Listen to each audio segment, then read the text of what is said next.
Hey guys, what's up and welcome to a new Tesla update video. So today let's go over the market because my goodness, what a day we had today. So yeah, we're gonna go over it, talk about what just happened, what we can expect moving forward, and all that good stuff as per usual. So if you guys enjoy the video, don't forget to hit that like button.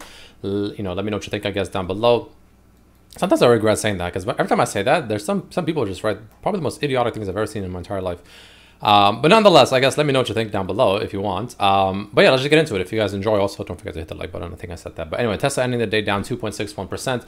Compared to the market, pretty much in line with the market, I would say. I wouldn't say Tesla is underperforming or outperforming necessarily. However, I think it's quite obvious that this is looking pretty bad, right? This is not looking great. I'll go over some trades I personally did in my overall stance as well, which I'm sure you guys can probably guess is bearish.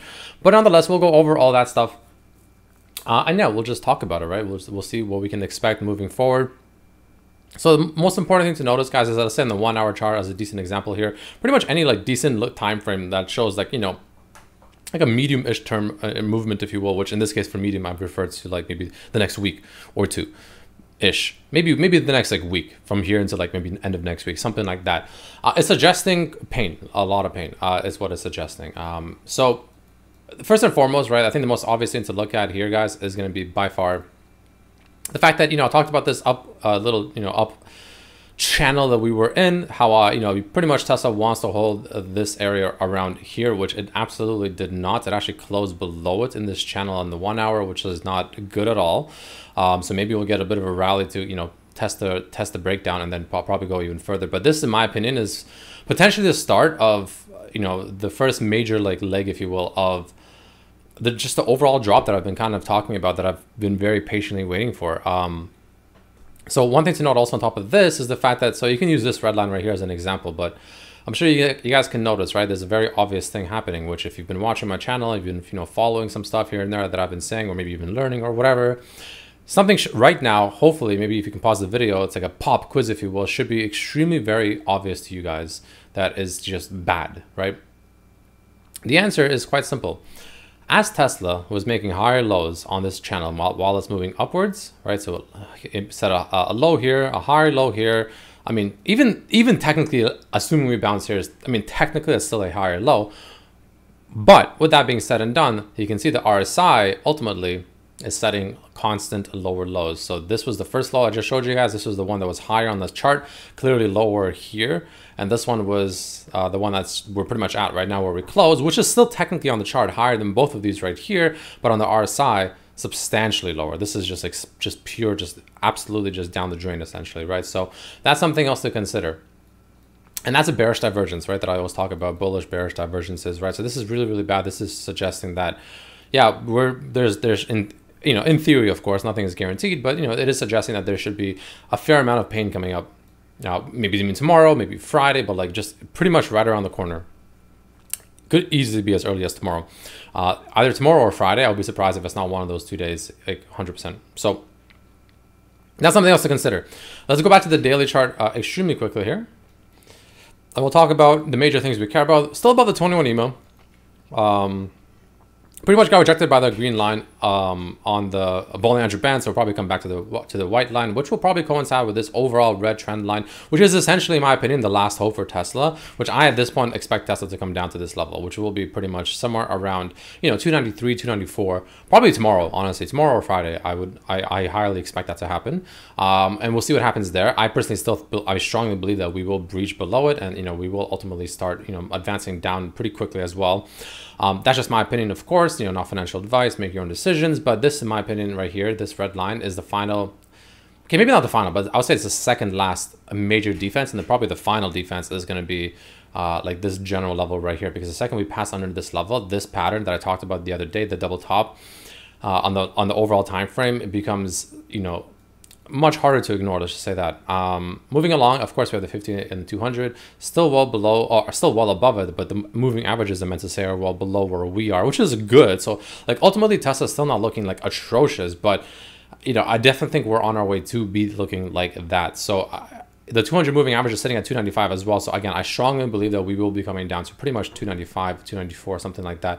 Test the red line, test the 200 moving average. And, again, like, if you're a bull and you don't want Tesla to, like, crash, you better be like doing everything in your power, whatever that is, of course, to hope that it, it does not fall below this. Because the second Tesla falls below this level right here, this general level like 295-ish, the second that happens, not 295, 293, the second that happens, man, that's going to start getting quite hideous, I will say. So that's, just friendly warning, let's just say that. And then the 5 and the 10 moving average, we are starting to slowly go below that. So we are losing that short-term momentum, that steam is running out, right? So that's something to consider, guys. But ultimately, like the way I personally look at it, like these are great, don't get me wrong. Like I like the bull edge of the band the most, but the main thing you want to be paying attention to is just the overall picture. And the overall picture looks quite hideous, right? You can also argue the fact that, on the daily, as Tesla came up to these levels right here, for instance, right, it came up to somewhere around, this like 310-ish area. RSI went all the way up here. It went arguably higher. RSI made a substantially lower low. Pretty much went back to the exact same level once again. RSI not even remotely close to where these are, right? So that's just something else that you really want to consider. Like it's just there's a lot of bearishness setting up, and the only way the bulls had a chance is to break above this kind of 312, 313 area, and especially like this 317 area up here. That was like pretty much the last chance the bulls had, in my opinion, to really start going up. Now, if the bulls want to keep this overall like uptrend or short-term uptrend even remotely intact and to like really salvage it, if you will, again, you really want to make sure that this like 293-ish level holds. 293, 294, 295, like somewhere in that 293 to 295 range is extremely vital that it holds. And if this does not hold, I think that will be like pretty much confirmation that the breakdown is going to happen, even though I'm already pretty convinced it will. It'll just be more confirmation, right? So that's kind of what I'm seeing at the very moment, guys. So just, friendly warning, be really careful. There's a lot of people in the comments that are just telling people, like I saw one comment say how he sold calls against his shares, which again, not financial advice, make your own decisions, blah, blah, blah. I personally think was a great move. I mean, clearly, I think it was a good move, right? I don't think that was a bad move at all. And then people telling him that's risky, like you shouldn't be doing that. I mean, I guess it is technically risky, but man, like, I really strongly believe that we're about to fall quite aggressively. So anyway, I will go over very quickly my current my trades for the day. I made 3 trades. I'll quickly mention what I did. So pretty much what I did was I waited for the FOMC, the interest rate hike news to come out. It came out. The market plummeted pretty much right around this level right here. I'll go in the 3 minutes, a bit easier. Pretty much right around this level right here. I ended up selling 300 puts, like up the bullish position. I sold 300 put. And then as the market rallied to this level, pretty much exactly back to where I mentioned that I think it might go to yesterday. Actually, pretty much what I said yesterday more or less played out, because I said yesterday how I'm sitting in a pretty neutral position and how regardless if it goes up or down, I'm ready to play. And that's exactly what I did. It went down, I sold puts, like bullish position. It rallied up as JPow speaks, because this always happens. Very often it happens that market plummets and then JPow speaks, it goes back up. I didn't think it would crash this fast today. I thought this would start happening tomorrow, but it happened much faster. Thankfully, I did enter puts up here. So what I did was sold puts, came up, bought those puts back at about a 55% discount. So I pretty much made 55% on that. And then as the market was kind of basing around this level, I checked on my phone very quickly as I was parked at a Walmart because I was buying some stuff. I checked and I saw Tesla was back at this major resistance that it's been getting rejected for, several times now. This is arguably the 4th or 5th time, depending on how you want to look at it, that it got rejected at the exact same level, right? So as you can see here, it got here, here, here. I mean, this is like almost close enough as well. So like 4 or 5 times, depending on how you want to count it, got rejected at the exact same level once again. And this time it got slapped down exceptionally hard.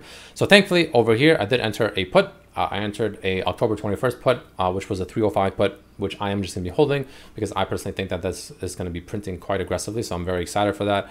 And we'll see what happens, right? Ultimately, I will still be selling puts once I think that, Tesla has fallen enough, which I think will happen maybe by Friday. We'll see. It depends on how fast it happens, of course. It's hard to say. I don't know. It's hard to judge the time frame and like when it'll happen. That's the hardest part, right? And that's literally timing the market. I don't know when it'll happen. I don't know when this major drop will happen, whether it's tomorrow, whether it's Friday, maybe it's even early next week. Like I don't know exactly when it's going to happen, but I do have a strong feeling it is going to happen. So I'm just prepared for that, right? And that's currently my trades, and I'm just holding on to that. It's already up substantially from up here. Pretty much this whole move down, my put printed, it's already up like 35%, which is insane. But yeah, so I'm pretty happy with that. I'm not complaining, right? So now I'm just going to kind of let it ride. I personally really don't think Tesla will see this level up here again. We got rejected by this level way too many times. We'll see. Of course, if we lose 300, it's looking even less likely. And if we lose 294-ish, like I said, you can pretty much, you know, forget this price level even exists for the next like months, in my opinion. Again, just my opinion. That's just what I see, guys. It is what it is. If it makes you happy, fantastic. If it makes you sad, unfortunate. But that's just kind of what it is. The market's not here to make friends. The market is here for us to hopefully make some money on, right? So that's it for this video, guys. That's the update. I think the market potentially is on the verge of crashing. I really do. We'll see. But yeah, I'll see you tomorrow for another update. So until then, have a wonderful day. Peace.